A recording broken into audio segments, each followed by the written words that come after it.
Good morning, everyone. On behalf of the Economic Developers Council of Ontario, I'm pleased to welcome you here today to our Trade and Tariff virtual roundtable discussions. We are pleased to have you participate today. Today's session will be recorded, and the recording and a white paper reviewing today's session will be available on our website early next week. We also have scheduled our next roundtable discussion to take place on Friday, December 5th at 10 a.m., and Laura will provide the link in today's chat if you wanted to sign up for that. So as we awoke today, I'm sure you saw the headlines that the president is ending all trade talks with Canada due to the ad campaign the province of Ontario is airing throughout the United States with President Ronald Reagan's speech from 1987 regarding tariffs. So apparently we've struck a nerve. These unprecedented times continue, and EDCO, we are here to support you, our members. Today we have Brock Dickinson back to lead this session. I share my sincere gratitude to Brock for his presentation and support in leading these sessions today and in the past. And I look forward to our talk today and from hearing from you and ways that we can continue to support you. So thank you for being here again. I look forward to the discussion. And now over to you, Brock. Thanks, Stephanie. And I always sort of feel like I'm not really leading these sessions, right? Like I try to share some ideas at the start, but I really rely heavily on everybody else kind of making some contributions and joining the conversation as we kind of get into things. So fair warning that those of you who've done this with us before know that I will volunteer people to do things if the discussion stuff doesn't start to flow. But I find that I learn as much from everybody else in this session as I hope that I'm sharing in some stuff off the outset. And with that, I do have a couple of short slides that I want to share this morning. So I will try to bring this up in the background. Stephanie, maybe you can let me know if I'm in presentation mode. You're on, but it's not in presentation. There it is. Yes, you There are we ready to go. go. So I've been kind of reflecting on these monthly gatherings as we get together as sort of, changing times of year. We had this sort of the quiet period through the summer, and I guess as I was sort of thinking about, well, where are we and what's happening and where are things going next? That next week's Halloween, and it's sort of in keeping with this notion that we're dealing with some stuff at the moment that's a little scary. I am not getting movement from the slide deck. So let me try this one more time.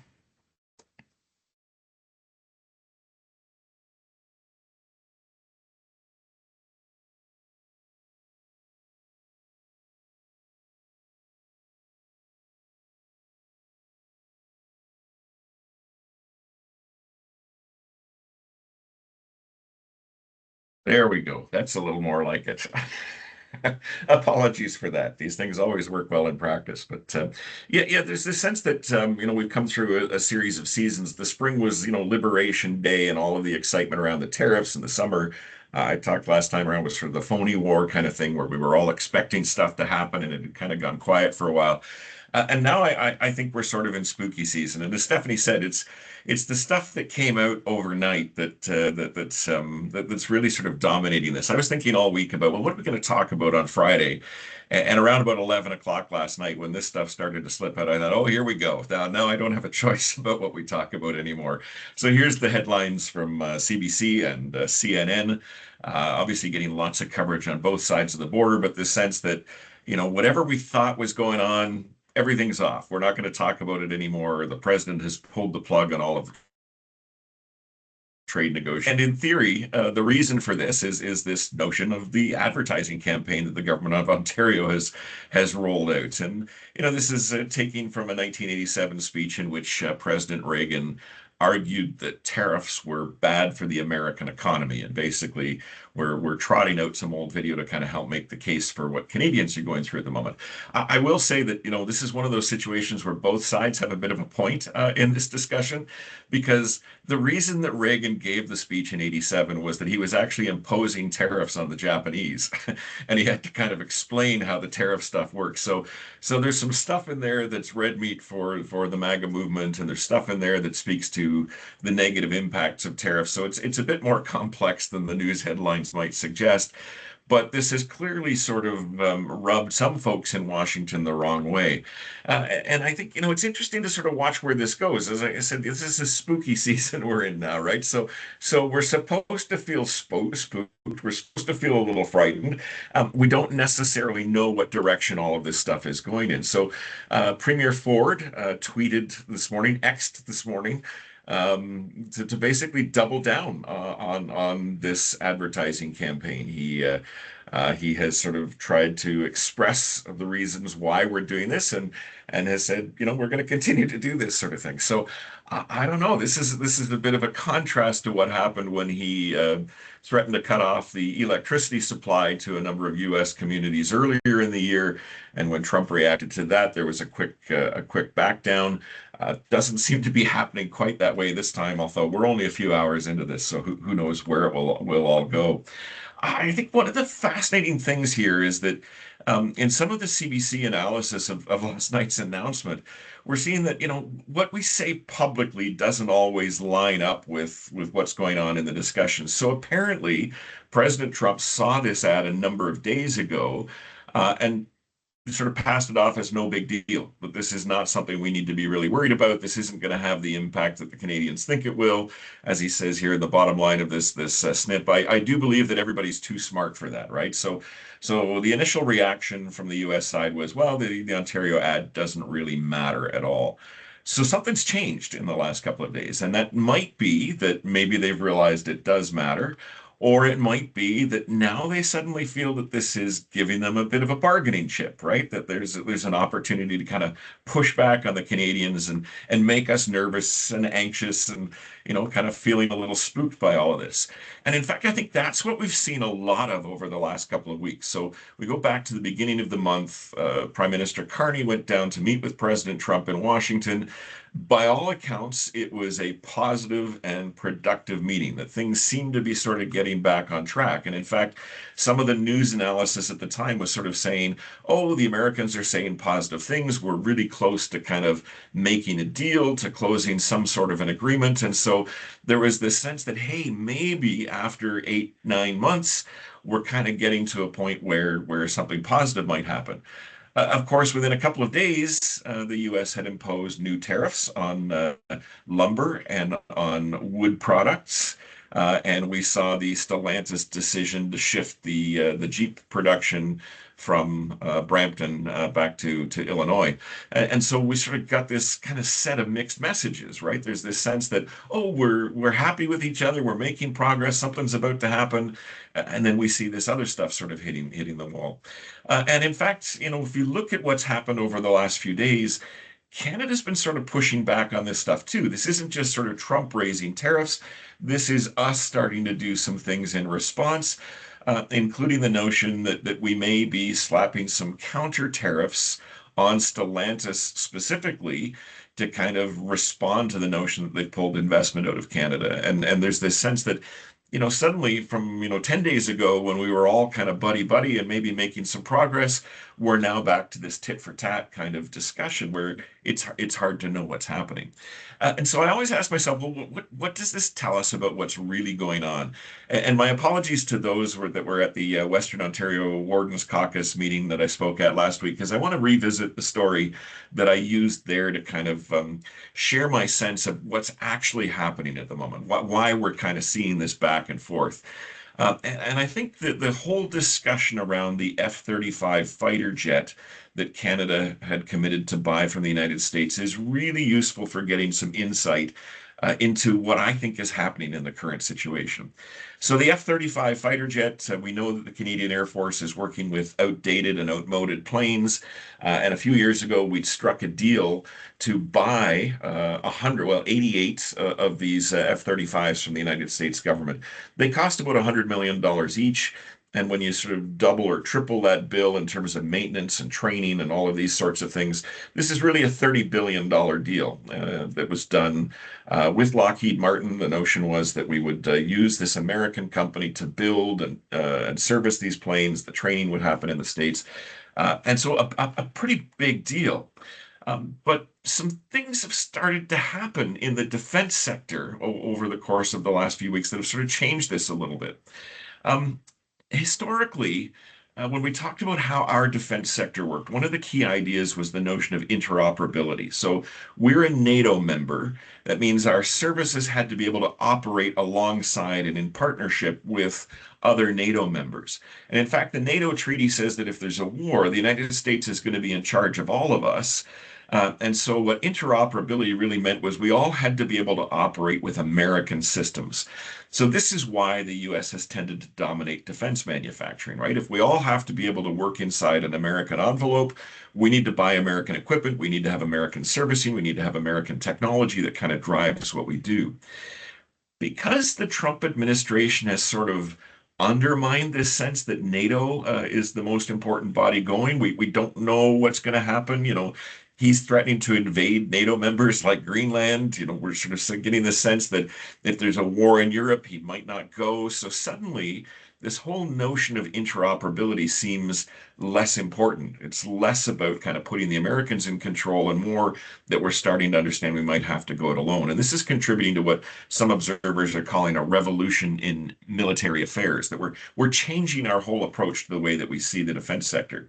And one of the possibilities that comes out of that is that rather than having all our defense manufacturing done in the States, we start to see domestic defense manufacturing emerge. And so, one of the possibilities in this space, as we think about it, is that maybe we won't buy F-35s from the United States. Maybe we'll buy those fighters from somebody else, some different fighter that we can kind of use in a similar role. So, after the last federal election, the prime minister announced that we were going to do a re-evaluation of the F-35 deal. We're going to rethink whether or not this makes sense for us. And then in June, Canada and the European Union signed a new defense pact that had all sorts of language in it about shifting defense manufacturing and weapons manufacturing back from the States into all of the various other NATO members. And in that context, Saab, sorry, I misspelled that here in this bullet, but Saab has suggested that they would like to build fighter jets for Canada, and that if that happened, they wouldn't be built in the States and they wouldn't be built in Sweden, that they would set up manufacturing facilities here in Canada to build those fighter jets. And that in fact, those manufacturing facilities would create 6,000 jobs for a period of 40 years. So this notion is maybe it's not the F-35 and Lockheed Martin, maybe it's Saab and this Gripen jet that they're talking about. And if we went in that direction, the Swedes have promised that the jets would not only be built in Canada, but they would be maintained and upgraded in Canada, and the training facility for those jets would be based in Montreal. They've also promised 3 new R&D facilities spread across the country, one in Toronto, one in Vancouver, and one in Montreal, that would kind of drive our aerospace expertise forward in some interesting ways. So now we kind of got these two options, right? Like we could go ahead with the F-35 deal and give $30 billion to the US, or we could look at this European alternative and kind of build out a manufacturing opportunity in the Canadian context in a different way. And so we're at this kind of crossroads. And the notion that we might shift to the Swedes has become part of this kind of tit for tat stuff that seems to be going on right now in discussions with the United States. So the U.S. has warned us that if we do something like that, there'll be consequences. This is kind of like the Tony Soprano approach to foreign affairs. Get the sense that, if you do that with the Swedes, you're not going to like what happens. And I think that part of what this suggests is it's not so much the specific question of are we going to go Swedish or are we going to go American, but this sense that we're trying to build up some bargaining chips in the face of the real issue that we have to confront, which is the renegotiation of the free trade agreement scheduled for next year. That's going to start in like 3 months. And there's this sense that if we've got a $30 billion US deal that gives us a little bit of leverage in those discussions, that might be worth sort of spending some time on. And if the Americans think that we could do an alternative deal with the Swedes, maybe it puts some pressure on them to kind of come to the table and negotiate with us. Right? And I always put this in the context of Trump's meeting with Zelensky that went so disastrously earlier this year. What did Trump continue to say in that discussion? You don't have any cards. He said, "You don't have any cards to play." And Zelensky's response was, "Well, I'm not playing cards, right? Like this is not a game." But there's this sense that the Trump administration views a lot of what's going on in the world as a sort of a poker game, right? That we're all trying to kind of get the best cards and sort of position ourselves the best, to have the best bluffs, to be able to kind of make the best bets. And so I think that part of what is happening at the moment is this tit for tat stuff is really about positioning each country in the context of those Kuzma negotiations moving forward in a couple of months.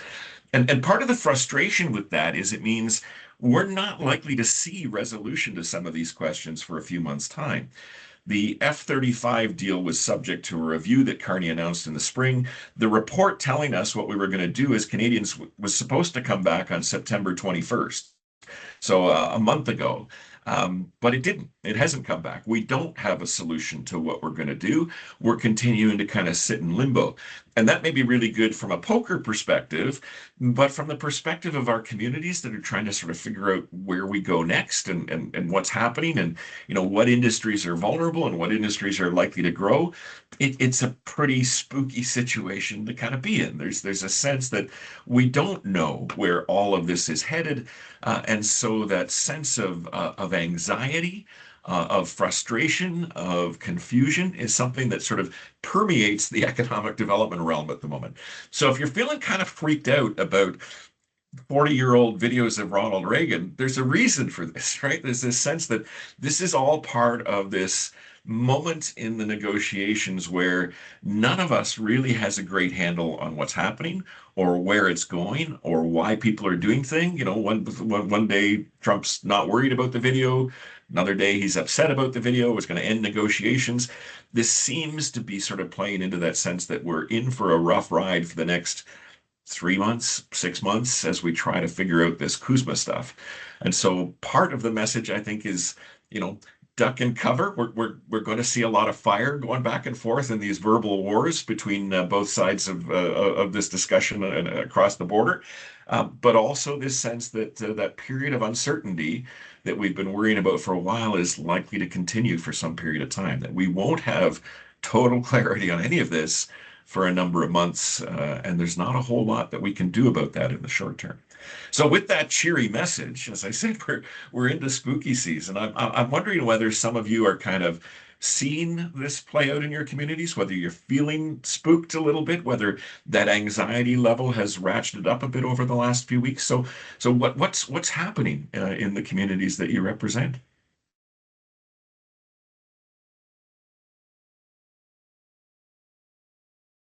Getting that first person to go is always the tough one. I'll start. I'll start Awesome. Thank you in very much, North Bay. Fran. Just if from our perspective, I can see just speaking with anybody doing any automotive work that they see companies freezing in place and not wanting to spend any money to get any fleet upgrades or fleet work done or that sort of thing. And it's causing a significant challenge for that sector. I mean, even on the small scale of an SME, I see a company, he goes, I took a $200,000 hit last year and I'm already halfway through and I'm at $100,000 now because people are just in shock because it's about destabilizing everybody. That's just, I guess, partly my opinion too, is there's a lot of, you see the U.S. administration, look over here, look over here. I'm gonna confuse you and cause issues, and then the next day, it's no, look over here, and nobody knows what's happening. I mean, it's everybody's getting beat up from all angles and not knowing what to do first. I mean, you have uh, like even Japan with that latest trade deal issue of, first he's demanding $550 billion in investment, and then he's lowering it to $250 billion if you do this, but we're going to tell you how you're going to spend it. And now he's doing the same to South Korea. Well, you're going to give me $350 billion. And then he goes, well, maybe it'll be $20 billion a year. And, it's just, and if you do this, we'll lower your tariff rate to 15%. But nobody can believe him. Yeah. Because you don't know what's going to happen the next day.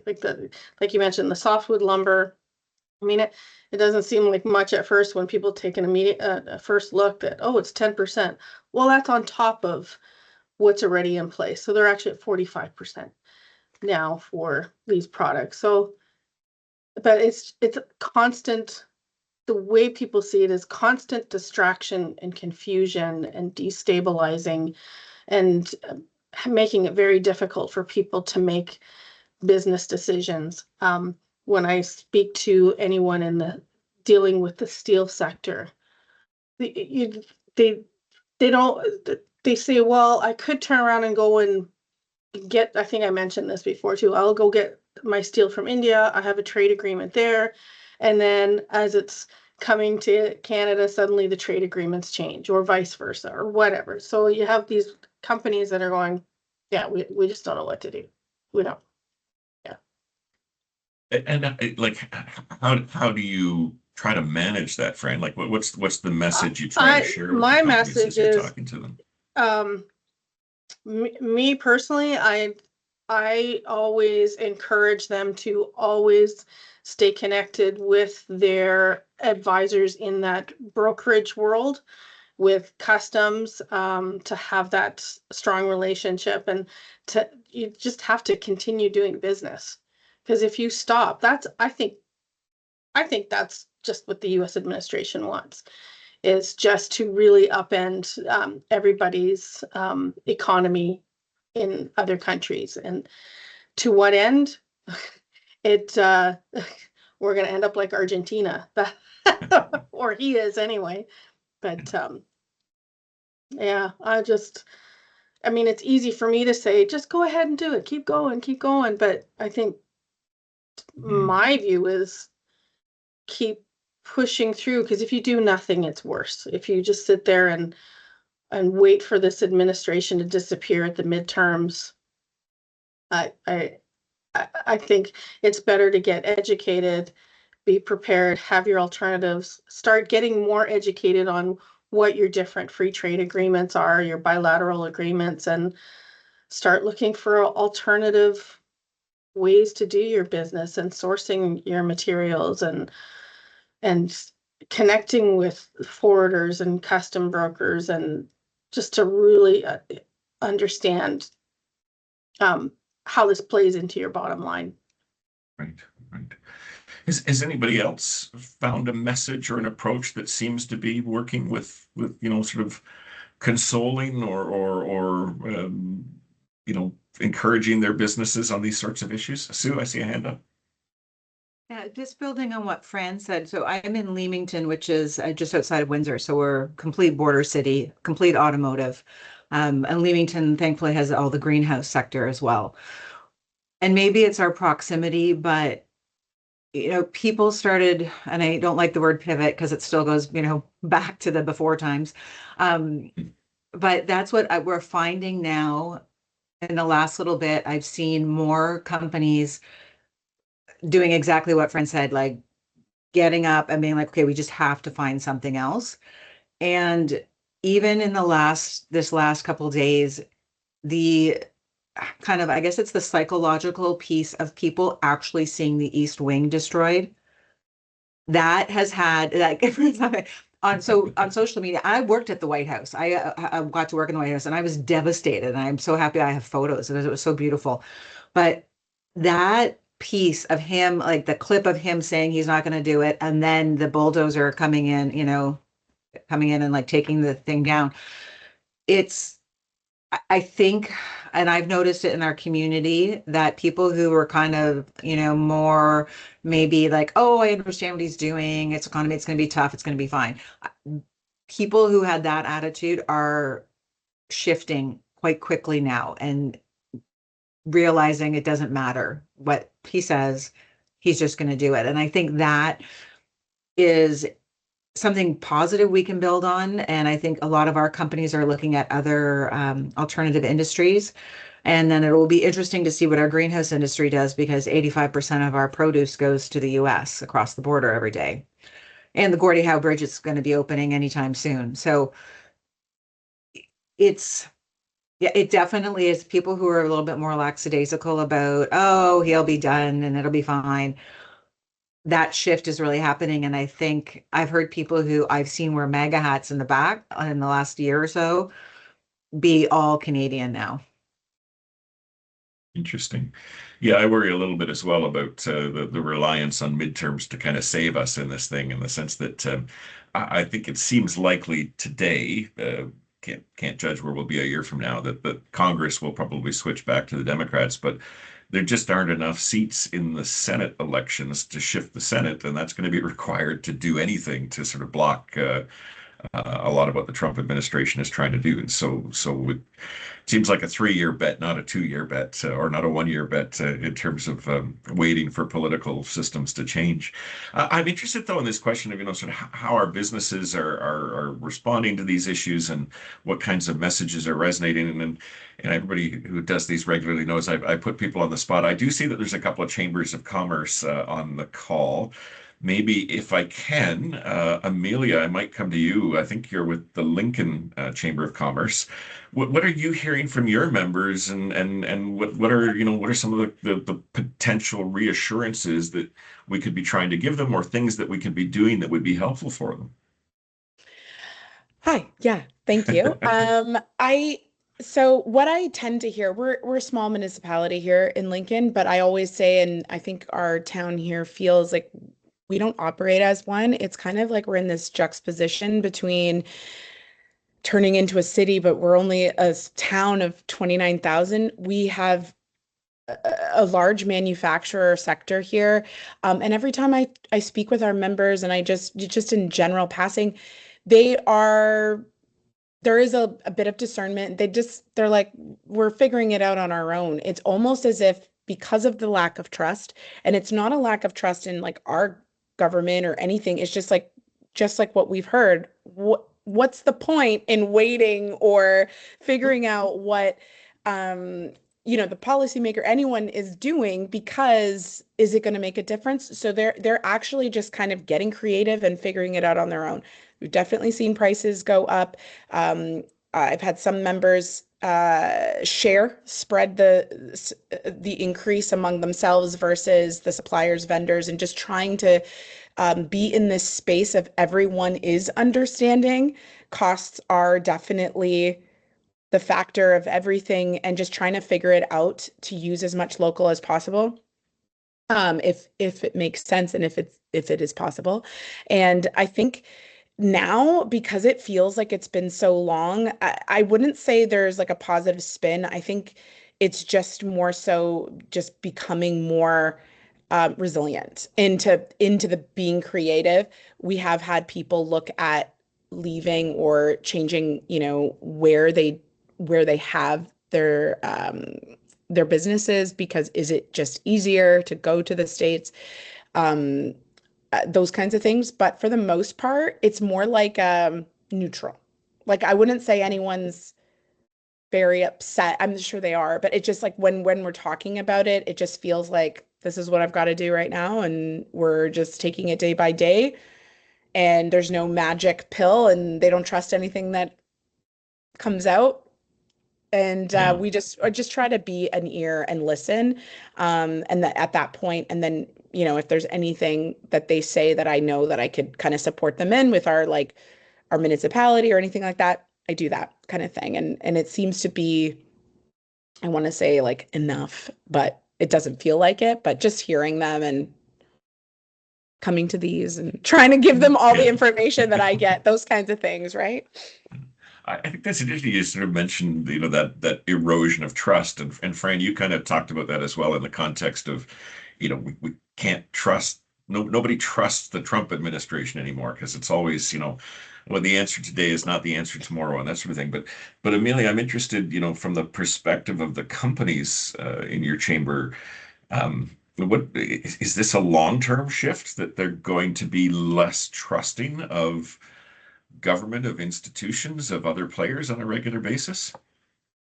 I'd I'd go with yes, because at the end of the day, when you're looking at your own P&Ls, you're looking at your own staff and your own day to day, you can go to your government and talk about things and ask for changes, and they could actually implement those changes, but the day to day, it's on you.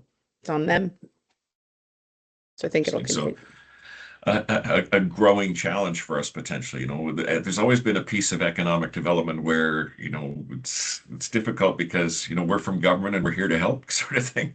That there may be even more resistance to some of that sort of moving forward if we are seen as kind of coming from institutions that have contributed to or played in this space of chaos. Brian, nice to have you here, sir. What do you want to offer into the mix of things we're looking at this morning? You're still muted, Brian. Well, it's a pleasure to be here. Thank you for hosting, Brock.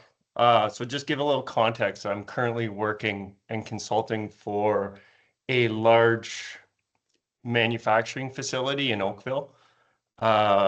We make cedar planter boxes, which is considered furniture. So we're currently CUSMA exempt. So just what I've been advising my client right now is first and foremost is hope for the best and prepare for the worst. So we're currently drafting a strategy that unfortunately we have to prepare in case that there is no trade deal short term or long term if any of the current three nations decide to withdraw from the pact. So what we've done, and it's kind of like a multi-stage approach, is we source our cedar wood from BC, and we've noticed a lot of our suppliers, due to the tariffs, some of them are actually closing. So we've been quite successful over the last 2 years. So we've been buying up supply, and we generally buy lower quality wood that's not valued by a lot of the lumber yards. So we're getting good deals on that. So we're really strengthening our partnerships with our suppliers, letting them know that we understand what they're going through and we value our relationship with them and trying to help them out as best as we can. Additionally, we are applying to multiple government grants right now through our regional development agency, FedDev, because we have been negatively affected by the tariffs. So there's one in particular that's going to help us.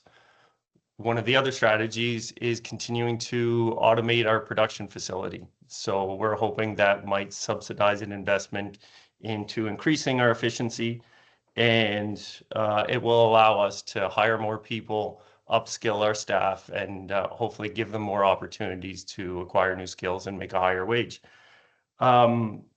And in doing that, also through the provincial government, on that note, we applied to the Skills Development Fund, which is allowing us to invest in a multifaceted cross-training program where we're trying to have every single one of our employees trained on each one of the stations.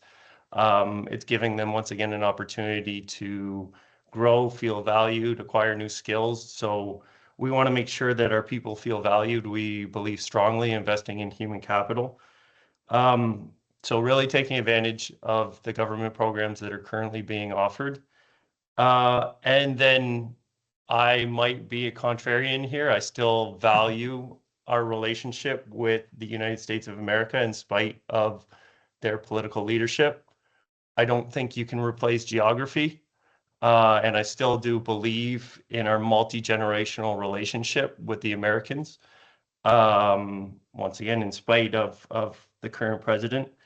But we are reducing our dependency. And right now, 90% of our products go to the US and we're direct to consumer. We've been negatively affected by the de minimis value and the changes on the American side.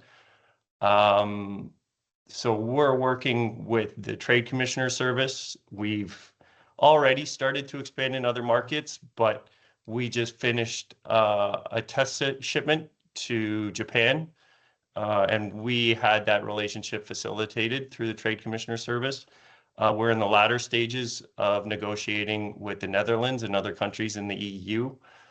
And those trade relationships do come at a higher cost due to the distance, the geography, and just the overall involvement of additional services that aren't there with the United States. But Ideally, our goal is to hope that we get the best deal that we can with the Americans and continue to value that proximity to one of the world's largest economies. But really just following suit and trying to create that diversity and having our ability to supply to other customers. That's great, Brian. And I should point out that Melissa gave you some applause as you were talking about some of the programs that you had tapped into. I guess one of the things I'm curious about is, as somebody kind of working for a company dealing with these issues right now, we know there's lots of programs out there. We know there's sort of the supports that are rolling out to try to help companies in this space. In your experience, how easy has it been to tap into that?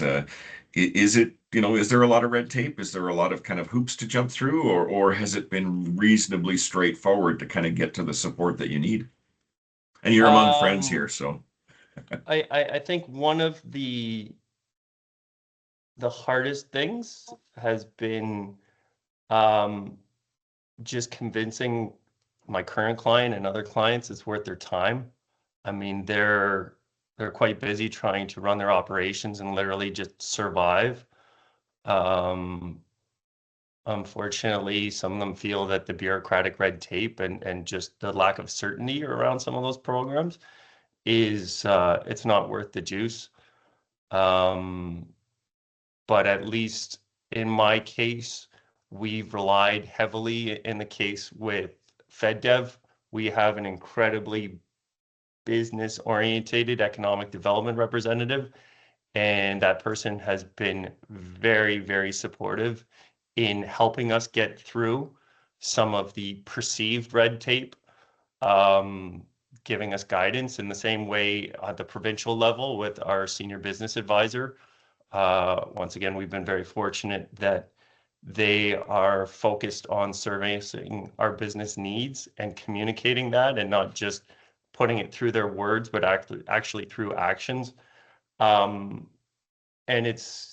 that's been our greatest asset to really convince the current client that I have and other clients that we've got really, really good intentioned and experienced people that are helping get through some of the perceived bureaucratic challenges. And I would say kudos to both economic development agencies that they're really, really focusing on doing what's best and making it as easy as possible for applicants right now in the current environment to access these programs.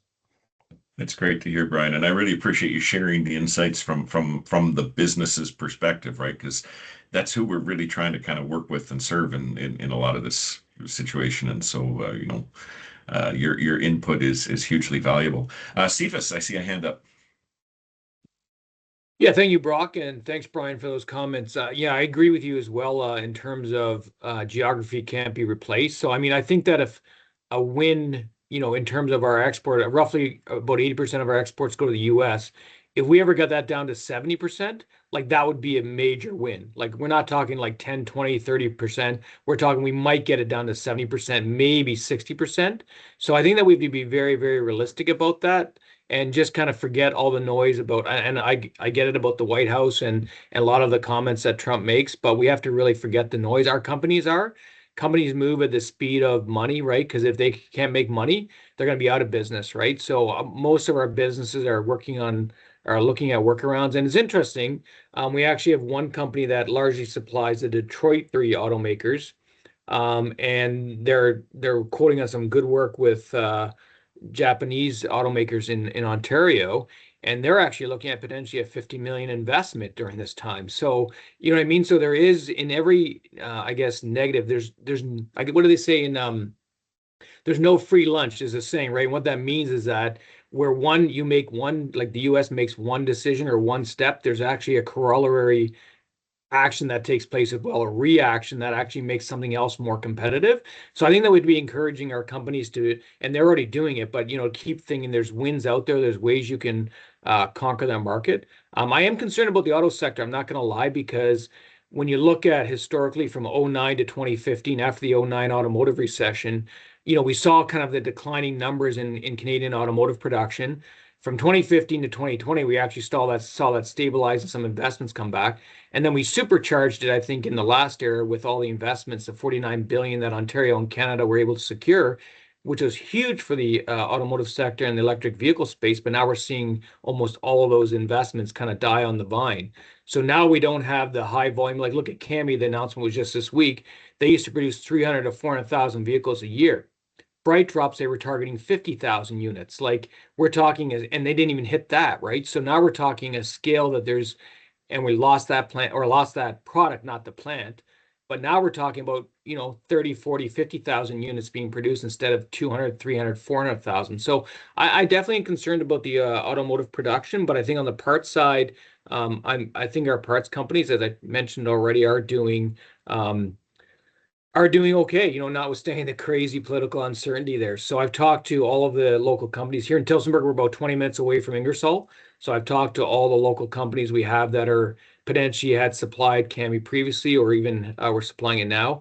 And mostly actually, the funny thing is that the numbers are terrible, or the headlines are terrible now, but the real big impact for us was actually in 2022 when Cami shifted to the Bright Drop, because all the local supply contracts were lost at that point. There were no headlines because of the excitement of the Bright Drop. But then most electric vehicle suppliers are in the US or China. So that work went to the US and China, right? So we've already been hit as a community with the loss of the Cami plant. We're just seeing the reality now, I guess. So anyway, that's kind of just a perspective from what I've been talking about and from what I've been seeing in Tillsonburg and our local economy here. But certainly I think that we have to ignore the noise and help business. As you said already, your ECDev folks there, Brian, are helping you out. And that's what that's what we do. And I know we're all doing it, but the real focus is on I think, being realistic about what the US is and trying to work around what's happening in real time. So thank you. Awesome. Thank you, Cephas. Some great insights there. I think I might steal that line about business moves at the speed of money. I think that was great. I may circle back to the automotive stuff in a couple of minutes because I think there's some things that we probably want to dive into. But there have been a couple of hands. I know, Belinda, your hand was up briefly. Did you want to make a comment before we? Sure. I was just going to echo what Cephas said in terms of the Japanese auto suppliers. I just got off the phone with our largest employer and heard the same thing, that the tariffs are actually creating some opportunities for them, and they're planning significant investments in 2026. So I just wanted to echo what Cephas was saying. Thanks. Awesome. And then Andrea had a hand up. Thank you. Yeah, Andrea Williams here from the city of Brampton, big autophile. I'm sure you guys have seen all of the news over the last, 2 weeks with regards to the Stellantis announcement. It has completely, thrown a tidal wave into our community. We are a huge automotive player in Brampton and have been since the 80s. But similar to what Cephas said, this started back in 2022 when the retooling of the plant was announced, and a lot of our automaker parts manufacturers, I should say, were kind of put in a position where they had to start thinking differently and shifting, because for so long they were very, very reliant on Stellantis and what that work looked like. And because it's been vacant for the last 2 years, nearly three now, they did shift, but I think they were all still really holding out hope that it was still going to come back to fruition, and it would come. Like, we've seen so many shifts in auto for like the last several decades, and it always seems to come back full circle. And so I think that's what Brampton was really hoping for. And with the announcement of the Jeep Compass shifting to the States, it's really taken the wind out of our sails and out of so many manufacturing companies, because they know that if this actually does come to fruition and there is no new product allocation, this is a really, really big problem for our economy. And so we're trying really hard to advocate as best as we can and show them that we're, working with all levels of government to support. But it's been a really tough couple of weeks here in Brampton. I appreciate that, Andrea, and I know Eric is here as well. You've got some colleagues, but how has it been to try to communicate with Stellantis? Will they talk to you at the municipal level, or are you kind of having to kind of hear things either through the media or through the province or the feds as they kind of wrestle with this? Do you Yeah. feel like you can actually engage with Stellantis around any of this? Well, you know what's a little disheartening is me personally, I had a really great relationship with quite a few of the folks over at Stellantis. But in the last year, I'd say since trade and tariffs have really started to impact so many business decisions and so many strategies, they went quiet and they stopped kind of responding directly to staff at a municipal level, which is the first time that's happened to me in my career with the city. We've always been able to have, kind of side door conversations. And we didn't even know that product allocation was going to be shifting until they announced it to the mayor 15 minutes before it went live to the media. And so that was very disheartening as well for the 3,000 workers that work at that plant, because they've been waiting patiently for work to resume. And the first time that they heard back from Stellantis in nearly 2 years was telling them that they're pulling that product out of Brampton. And so, yeah, it's been a really it's been a gut punch for sure. Mayor Brown actually posted something recently, I think it was yesterday afternoon. And he's really trying to advocate as best as he can. I know a lot of staff are going to Ottawa on Monday and meeting with ministers, and hopefully something comes out of that. But at the same token, I can also appreciate where Stellantis is coming from. It's a business decision, and they're trying to be as careful as they can as they navigate through what's happening in the States. They don't want to piss off the the orange guy. So Right. yeah, it's a really, really tough situation. We're trying to not take it personally, but it's hard not to take it personally. And as you were talking there, Andrea, Erica did post a link there in the chat with some ideas that your mayor has been focused on. But it's hard not to feel in that context like you've been stabbed in the back a little bit, right? That you had these relationships with this company that served both the company and the community so well for such an extended period of time, and then they go away. Yeah. It definitely adds to a sense of powerlessness sometimes, for sure. Definitely. There was a hand came up briefly, and I missed who it was. Stu Rice has her hand up right Oh, now. Sue, yes. Oh, there it is. Yep. Thanks, Sue. Hi, thanks. And just building on what Andrea said, I've heard from my counterparts in Amherstburg through Diageo and with them closing. And that was a big blow to Amherstburg as a small town. And what Andrea said too, they just kind of went quiet, and understandably so. For those of us who've been on the corporate side of it, we get it. Like, that's your corporate communications. But I think the other piece is that from Diageo is, they got picked up of like Doug Ford dumping out all the Crown Royal and everything else. And I think that companies are also afraid to be, kind of pawns in this game, right? Like, which government's going to use them into which piece, right? And how that will affect them later. So I think that's happening as well, that some people are maybe just kind of quietly doing things, or they are waiting to that last minute because they know there's just public relations repercussions too. Yeah, that's interesting. So in a sense, part of the message is that we need to be kind of proactively reaching out to the companies in our community that are sort of embroiled in the midst of this stuff, but they need to feel that we're the confidential, quiet, safe space to kind of share ideas, because like you say, you don't want to get caught in the crossfire. If we are in a tit for tat public relations war at the moment, then no company wants to be in the mix of that. Cephas? Yeah, no, couldn't agree with that more. I think that, I mean, to be honest, when you're responding emotionally, unfortunately, we're giving the power to Trump. We should be, I think we need to have more voices out there saying, we love America, we love Americans, we're going to be in this together for the long part. Yeah, a bit of a rough patch here, but you know what? Like, let's overwhelm the negativity with positivity, right? And get away from this. Because at the end of the day, we're not going to, if we're going to piss him off more. So why would you do that, right? Is my kind of thought. So anyway, just my 2 cents. Good advice. Lindsay, you also wanted to comment on this. Yeah, thanks so much, Brock. Appreciate these sessions big time. Love to hear what others are doing and get some feedback. So from the city of Kawartha Lakes, we're relatively small rural community just northeast of the GTA. We just recently had one of our manufacturers announce that they'll be shutting their doors at the end of March of next year. From humble beginnings, it was locally founded and then sold. And anyways, they've decided to move their operations fully to the US. So that's just shy of 90 people now being unemployed. And this seems to be a common thread in our region.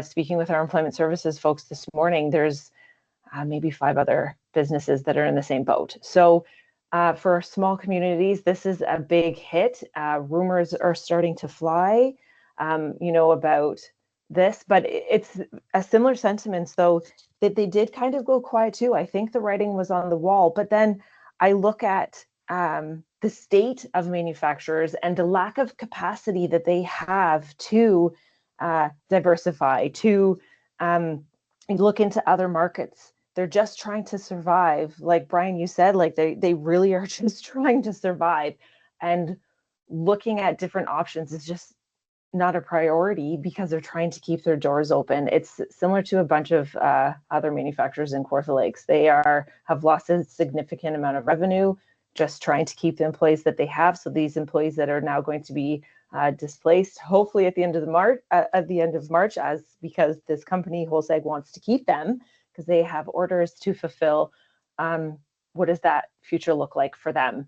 And long-standing employees with them who have probably never had to look for a job for years. And what does that, how does that, yeah. So this our supports and supporting them. And I'm really just, I'm curious. We were talking to our MedCat rep, who's phenomenal in supporting our region, but like doing like a vital check. Obviously, like Brock, you've met, and with such great relationships with these manufacturers, they're able to communicate with us and we do check-ins, but I'm really keen to see like a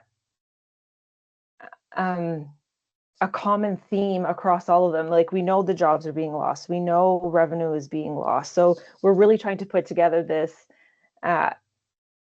Excel sheet for lack of a better term here to really gauge where our community is, what our region looks like in terms of loss and what the potential looks like. And then the spinoff that is small businesses. Eventually, we see these large businesses now, closing their door, people losing their work. Small businesses will then be impacted because there's not a lot going into our economy. Anyways,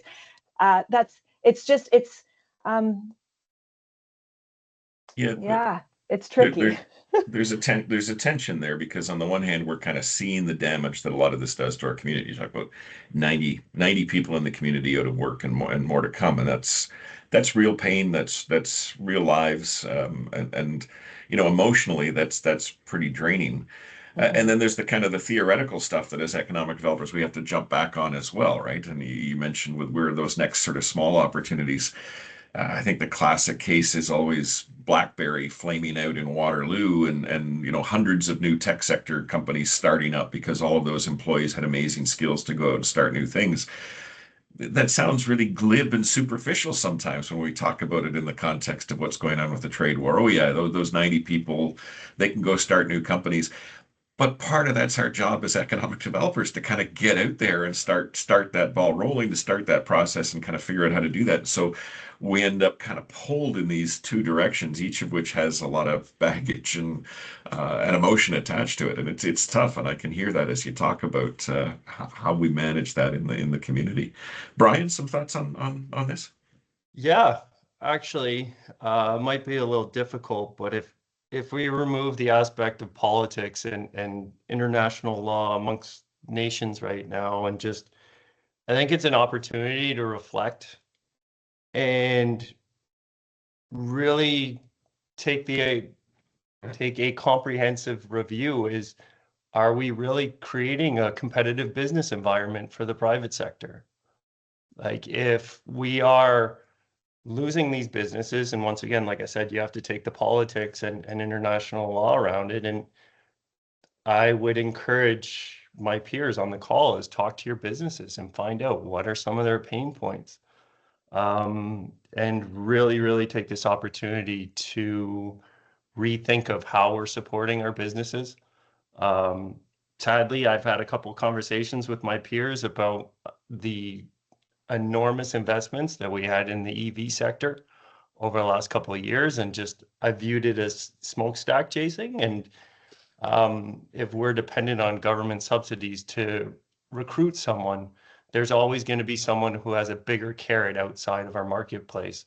So, I mean, in the previous role I had in foreign direct investment, we leaned heavily on creating skilled talent and leveraging the institutions and communities around us. And then really taking a comprehensive review is, are we making it easy for businesses to invest in our communities and thrive? And right now, in spite of all the chaos right now, it seems like it's a great opportunity to really reflect and see, can we do things differently? And what we literally have to learn from this and understand that in an incredibly competitive international business environment, are we up there? Is this a place that people want to do business? Good insights, Brian. Appreciate that. And Ken, some thoughts on this? Just a brief introduction. I work with a U.S. customs broker, so I help Canadian businesses ship goods into the United States. And one of the things that I feel is very important is the fact that we've lost the de minimis option. A lot of Canadian companies were importing goods from all over the world, bringing it into Canada, and then shipping it down to the U.S. because it was valued at less than $800. They didn't have to do as much paperwork, and life was so much easier. I think we as Canadians, again, this is another piece of information that's come out there from other sources, but one of the problems that we also have is that at this time Canada has changed their import rules and regulations, and it hasn't worked properly for months, and that makes everybody more how do I put it, unsure of how to deal with imports and exports. There is a percentage out there that not a lot of people are aware of, but 80% of the imports into the U.S. from Canada are actually imported by Canadians. And I'm sure there's a bunch of you that are sitting there going, well, that doesn't make any sense. But basically, Americans do not want to deal with their own government. So basically, they are willing to buy your product, provided that you deliver your goods to their door. And they don't want to deal with the U.S. government as far as customs and border protection. They don't want to deal with the FDA. They don't want to deal with the Department of Agriculture. Now, this is more the smaller business. It's not the large multinationals. It's not the steel importers. It's not the wood importers, et cetera, et cetera. But as I said, 80% of the imports from Canada into the United States are imported by Canadians. And I'm more into a semi-retirement mode right now, but at one point in time when I was riding up and down the 401, I live in a little town called Morton. I'm midway between Kingston, Brockville, and Smith Falls. I like to say I'm in the middle of nowhere, but in the center of everything. I'm only an hour and a half away from Ottawa, and midway between Toronto and Montreal. I'm between three of the four largest cities in Canada. But Canadians have to become a little bit more educated. The amount of goods that are being shipped into the United States now that don't have CUSMA certificates is pretty large, and I think that there should be some more federal and provincial funding to get companies more aware of what they've got to do to become CUSMA compliant. But unfortunately, who knows? CUSMA may not even exist a few months down the road. But that's my 2 cents worth, and thank you for giving me the opportunity to bring it up. Yeah, thank you, Ken, and some great insights there. I've been fascinated as well to sort of reflect on the number of companies 40 years into this trade deal, in a sense, that didn't have CUSMA certification in place, and sort of got hit because of that. And so, yeah, I agree with you. It's one of the things we've overlooked historically that we probably need to pay a little more attention to. A great comment in the chat from Fabiola, and I may come back to you in a moment, Fabiola. I know we're kind of bumping up against our end time here, but I have a hand from Fran, and then maybe I'll come back to Fabiola and some of our colleagues from the province just for a couple of final words. But Fran, what are you reflecting? I just wanted to follow up on what Ken just said, and I wholeheartedly agree. What he's referring to is Canadian manufacturers shipping into the US using a non-resident importer registration setup. And there are so many other businesses that could do the same in Canada. I understand the US companies don't want to deal with their own import regulations because it can be cumbersome dealing with CBP. But perhaps, yeah, is to we see it frequently where companies have walked away from really great deals, the Canadian companies, really great opportunities of doing business with the US, regardless of what's happening, because that whole non-res importer thing is just too complex for them. But it's really not that complicated if they connect with people like Ken or their any US broker, Canadian broker to set up their bond and set up their IRS number. It's maybe how I guess it's about 2 week process, I guess. Ken, would that be about right? Actually, it's getting a little more complicated these days, but you can be done within a couple of hours if you have the right information available and you have the right signing officers, et cetera, et cetera. It can get a little complicated because a lot of Canadians do not really understand their corporate structures. So once you have all the proper paperwork filled out and the proper signing authorities, it really could, it should take less than a couple of days. So yeah, so maybe that's an education piece right there, how to gain even more business in the US regardless of what is happening politically, that this is an option to get larger market share.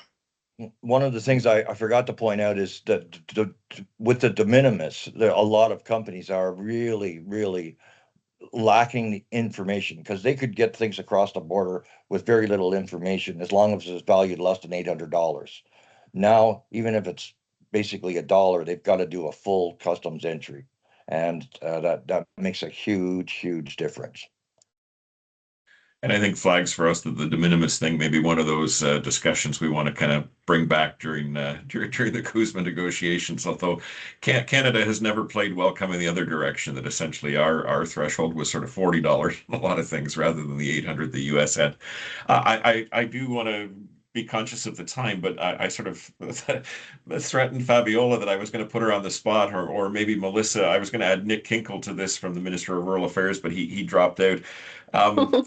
Just, Fabiola, one of the things you said in your comment was this need to kind of be more collaborative or emphasize collaboration between agencies. That applies to all of us, provincial, municipal, arm's length sort of structures. What are we hearing from the province? What are the kind of the final words or takeaways that you would encourage us to think about in terms of things that that may be coming from senior levels, or that you wish that we were doing at the local level to kind of improve the uptake on some of your programs, or things that we could be doing to be better collaborators? What's the message that we can take back to our communities? So thank you, Brock, and thank you for including me in this conversation. I will preface this that I don't know. I can't speak on behalf of the entire government of Ontario or of senior leadership. What I can say is that I have spent my background is with the federal government, and I spent many years abroad. What is happening is Canada is often what I've seen abroad, and the best successes to troubleshoot a lot of what has been shared in these discussions is to vertically integrate our networks and to collaborate. So I don't think that they're in the immediate from what I'm gaining here, and I welcome my colleagues' insight as well. It's really about educating, because a lot of the stuff that you've said, like Ken, what you said about the $800, well, I work with trade commissioners that are based in Detroit, Buffalo, and they have strategies. So I pass on for my companies all the time, and they have solutions that are done with that. So there's one thing that can be taken away of this is that the time of siloed approaches, I would strongly suggest against that. We are all in this together, independent of where we are working. At the end of the day, we are here to enable our companies and our economy to thrive. And in my view, and in my experience, since I've been doing this since the beginning of this year, that is done through all of us working together.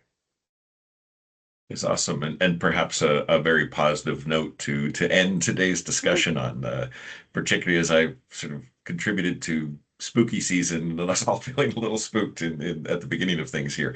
So Stephanie, I will turn things back to you, but let me just say, as always, I learn so much from these sessions, and I continue to be really impressed by all of the things that are happening in each of your communities and the work that you're doing. Stay strong. We'll do these things again moving forward, but keep up the good work, and there's hopefully going to be some light at the end of the tunnel. Once we get past Halloween, we're out of spooky season, right? So let's hope that the next discussion takes us in some more positive directions. Stephanie, I'll throw it back to you. Thank you, Brock. Here's hoping, fingers crossed. Thank you so much for your leadership in today's discussions, and to everyone who's participated and joined us. This has been a really great session. I did want to remind everyone that today's the deadline for the EDCO Awards of Excellence applications. The EDCO conference registration is now open, and we look forward to seeing everyone the first week of February, Monday, February 2nd to Wednesday, February 4th. Game one's tonight. Go Jays, go! And have a wonderful day and a wonderful weekend.